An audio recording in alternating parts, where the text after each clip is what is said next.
que é a Lei 14.118 de 2021, temos a Lei 13.465, Lei 13.465 de 2018, né, que regulamenta a regularização fundiária urbana, também rural, mas mais urbana, né?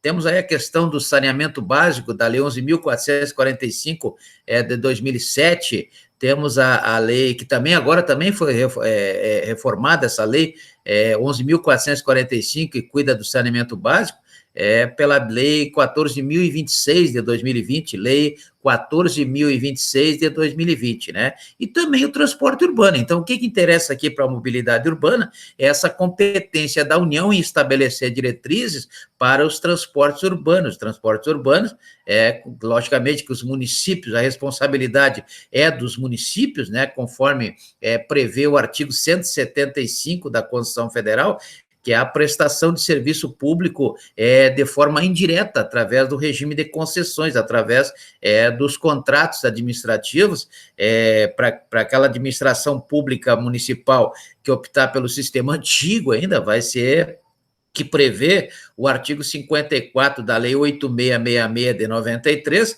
e aquele que optar pelo sistema novo vai ser pelo artigo 89 da lei 14.133 de 2021, que é a chamada nova Lei de Licitações, pelo menos até o dia 1º de abril de 2023, assim será. Vai depender da opção, né, da administração pública. O importante é que influi aí na questão da licitação para a assinatura do contrato, e esse contrato vai ser regulamentado aí pela Lei 8.987 de 95, que é a chamada Lei de Concessões Públicas, né? Então, assim que se formará, e a responsabilidade será exatamente por parte do município. Os municípios é que vão assinar esses contratos, os municípios é que farão as licitações, embora no momento, pelo que prevê o artigo 4º da Lei 13.979 de 2020, estão suspensos os processos de licitações públicas, como prevê o artigo 37, inciso 21 da Constituição Federal, e isso está previsto, essa competência dos municípios também está prevista na própria Constituição Federal, lá no artigo 30, inciso 5, artigo 30, inciso 5 da Constituição Federal, que diz que será papel aí dos municípios, né, quando o interesse for local, né, em relação ao transporte coletivo, e terá caráter essencial. Então, vejo que existe uma essencialidade aí em relação ao transporte coletivo, transporte urbano coletivo municipal, e aí influencia diretamente nessa Lei 12.587 de 2012, que é a Lei da Mobilidade Urbana. A própria Constituição Federal também traz lá no artigo 144, parágrafo 10º, né? Artigo 144, parágrafo 10º, quando fala da segurança pública, ou nesse caso, a segurança viária, a segurança das ruas, né? A segurança aí dos deslocamentos das pessoas, né? Ou das cargas, né? Pessoas ou cargas, sempre tem essa associação. Falando em deslocamento, é de pessoas ou é de cargas, né? Então, visando aí essa segurança viária, ele existe para que seja preservada a ordem pública e também a incolumidade, né? Incolumidade das pessoas e das cargas, né? Das pessoas e das cargas, e o patrimônio dessas pessoas, né?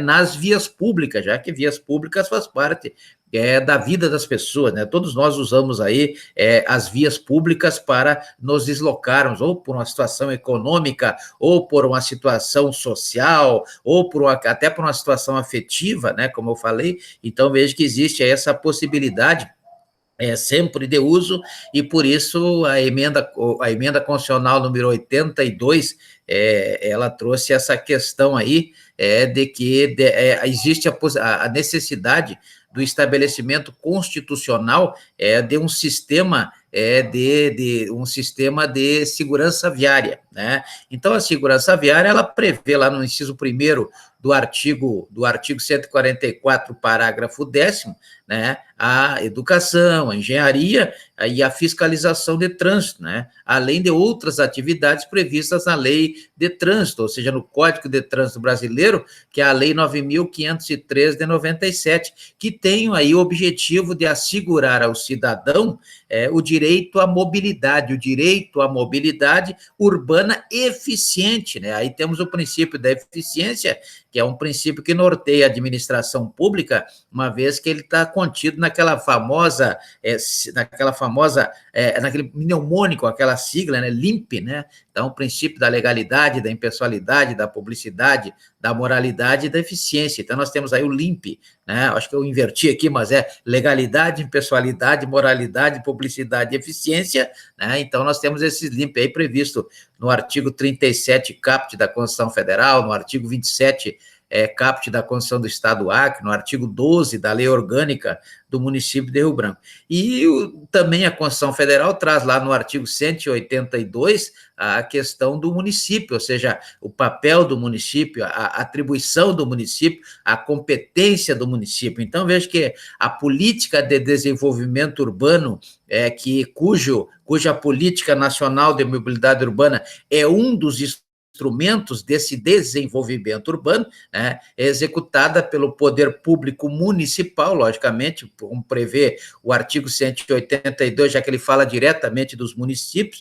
é uma política municipal, né, conforme as diretrizes fixadas em lei. Então, veja que tem aí a Lei 10.257 de 2001, que é a lei, o Estatuto da Cidade, o famoso Estatuto da Cidade, né? Tem por objetivo, logicamente, essa política, ou esse instrumento, ordenar o pleno desenvolvimento das funções sociais, né? Funções sociais das cidades, então, funções sociais das cidades, porque a cidade, dentro daquela organização político-administrativa prevista no artigo 18 da Constituição Federal, a esfera que está mais próxima da sociedade, né? Então, nós temos aí a esfera federal, a esfera estadual e as esferas municipais. Então, a função dos municípios é garantir o bem-estar de seus habitantes, né? Então, fica mais reduzido ali ao território do município, né?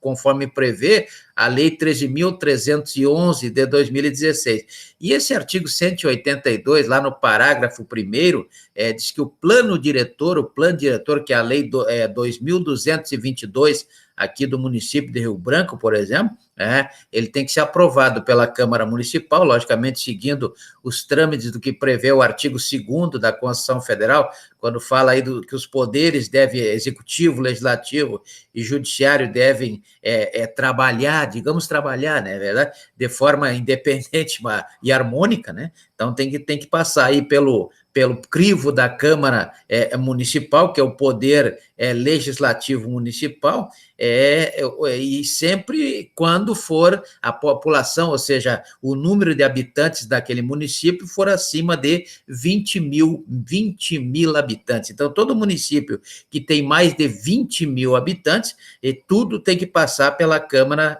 dos Vereadores, tudo tem que ser aprovado na Câmara dos Vereadores, porque é um instrumento básico, na verdade, a Política Nacional de Mobilidade Urbana, aqueles municípios que têm mais de 20 mil habitantes, ele tem que passar pelo crivo da Câmara Municipal, porque será um instrumento básico, né, da política de desenvolvimento urbano, que é a função lá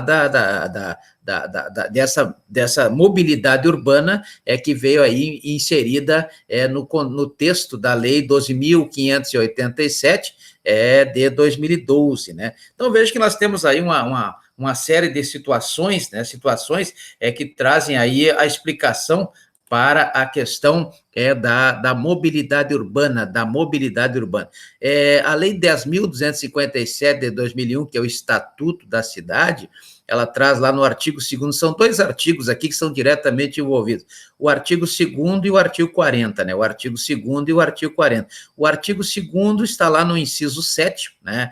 Então, o artigo 2º diz que, na verdade, a política urbana de mobilidade, ela tem por objetivo ordenar o pleno desenvolvimento das funções sociais da cidade, né?